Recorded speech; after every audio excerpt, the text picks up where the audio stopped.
Um, so there exists along the northern coast of Britain a cold sea fog so notorious it has its own name, the Har. It's a fog so dense that you might miss what is right before your eyes. The Har fog is much written about. The Tape's Edinburgh magazine, founded in the 1830s, described the fog and its impact on the homeless and poor as follows. The miserable night comes down, dark and cold, to the homeless, or on those homes that are fireless, foodless. Those curtains of fog that night draws close, brings with them a breath that pierces to the heart, like that of an iceberg, when the heart has little between it and the mist.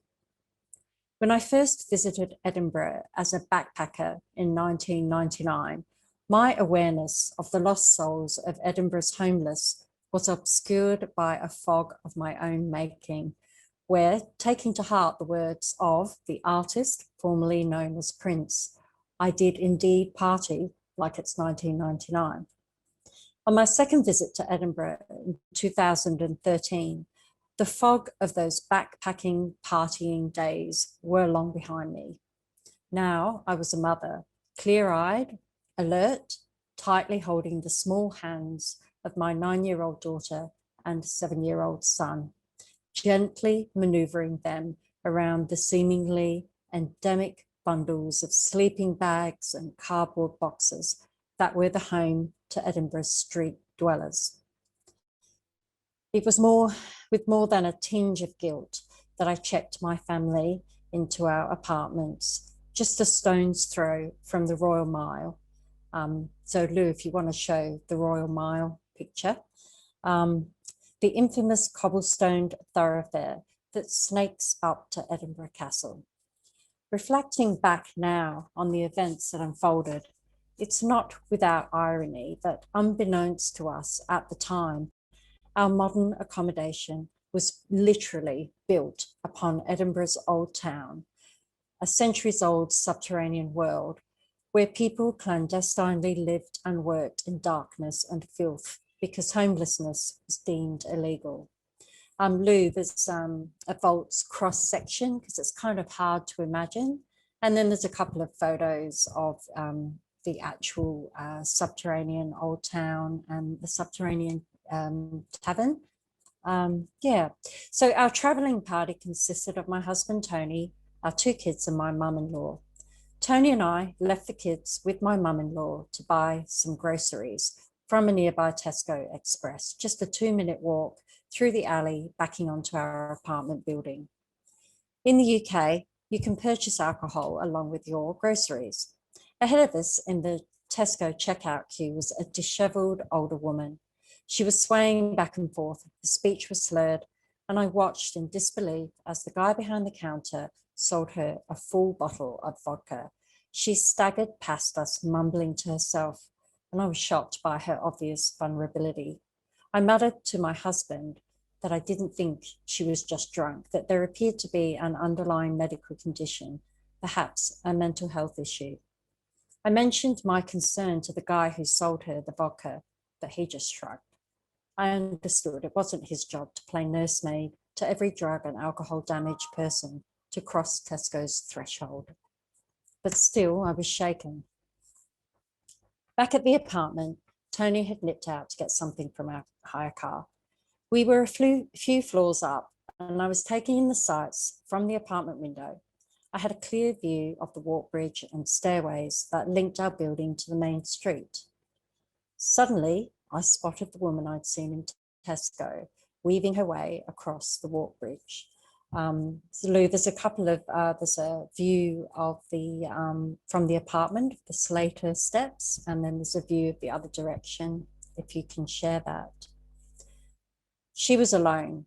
She had a handbag in one hand, and in the other, she clutched a brown paper bag with the bottle of booze that moments before I'd watched her purchase.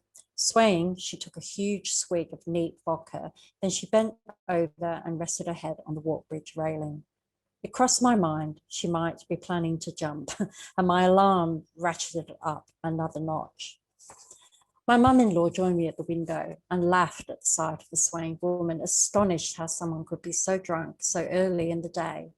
I snapped at her that it wasn't funny. I explained how I'd seen her earlier and I feared she was vulnerable. Just then, a young couple appeared on the walk bridge. From our vantage point, we watched as they slowed down, clocked the woman's condition, walked a few paces, and then stopped. The guy pulled up the hood of his jacket, about-faced, walked back to the woman and began talking to her while his girlfriend was lookout. My mum-in-law, informed by her own life experiences of a rural small town living, ran on a different program to me and exclaimed, "Oh, look, that nice young couple are going to help her." And me, a city girl, said, "No, they're not. I think they're about to mug her." Sadly, that's exactly what happened. The guy grabbed hold of the woman's handbag, the bottle fell and smashed. The woman momentarily jostled with the guy, but of course she didn't stand a chance. He yanked the bag from her and she fell hard onto the ground. As the woman lay motionless, clearly in need of medical assistance, I watched her attackers run off. I was angry, and outraged and frustrated. I snatched up the apartment telephone, but in my panic, didn't know how to get an outside line. And even if I had, my mind had blanked. I didn't know what the emergency services number was in Scotland. I left the kids with their grandma and rode the lift down to reception. All I could think about was this poor woman. Apart from us and her attackers, no one knew she was lying alone and injured. Now, you may have been wondering how this story ties in with my deafness. Well, I'm about to tell you.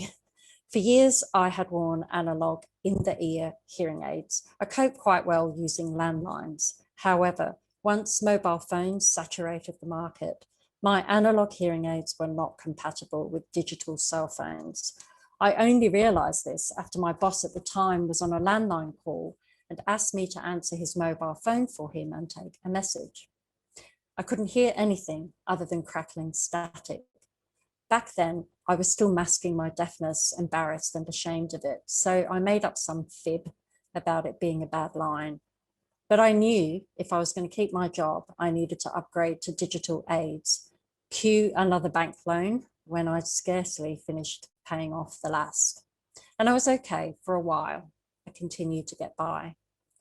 In the intervening years before our trip to the UK, my hearing had deteriorated and my aids were no longer cutting it. I upgraded to behind the ear digital hearing aids, and while they were mostly better suited to my needs, the downside is that I just could not get on with using landlines. There's a sweet spot where you position the phone without causing feedback, but I never quite mastered it. So back to the story. I rushed up to the apartment receptionist, gushing about what I'd witnessed and how we needed to call for an ambulance and the police.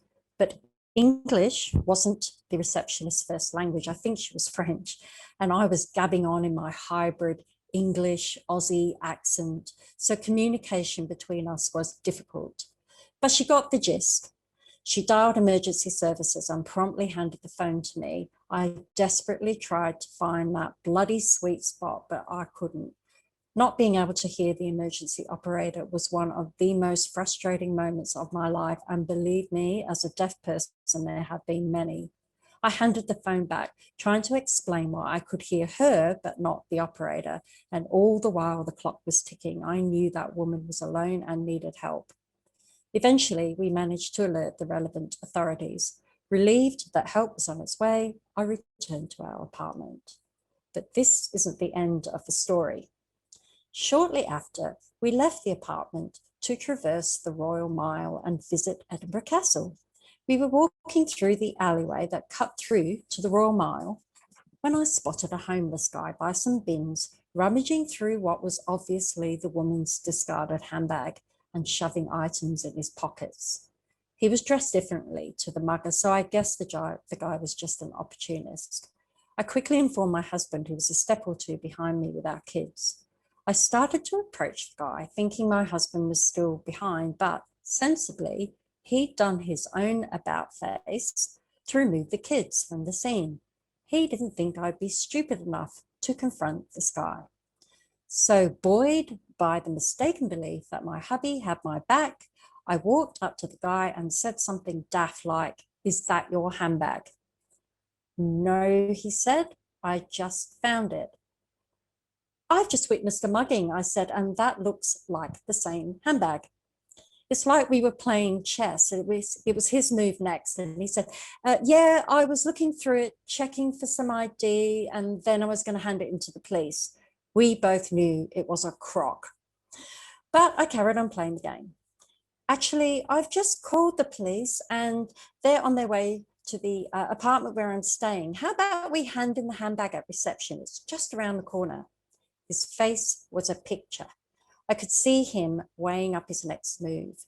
With more than a note of "what the hell am I doing" in his voice, he agreed. That's when I turned around and realized I was entirely alone with this guy. So began the strangest 2-minute walk I'm sure either of us had engaged in before. He knew that I knew it was a lie, and he knew I knew it was a lie, but we casually walked together with me making inane small talk. When we arrived at the apartment building, the receptionist read the scene as I introduced the sweaty, grubby guy whose skin was riddled with picked over scabs and who by now seemed to have embraced the facade and was playing his part of a concerned citizen who had found the bag and was nobly handing it in. The tension was palpable. What if the receptionist didn't play along? But she did, sincerely thanking the guy for his assistance.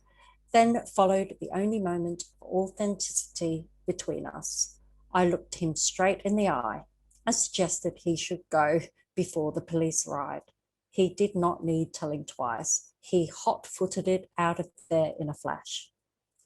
The upside to this tale, apart from me not getting my head kicked in an Edinburgh alley, is that we learned that the victim of the mugging was well known to police and had in fact been released from a mental health facility that morning and had clearly fallen hard off the wagon. I took solace in the knowledge that she got the medical care she needed after she was attacked, and that she at least got her handbag and house keys back. And the moral of the story is that us deafies are experts at finding innovative ways to navigate the hearing world, especially in times of crisis. Thank you for listening. I hope you enjoyed my soundscape and townscape yarn.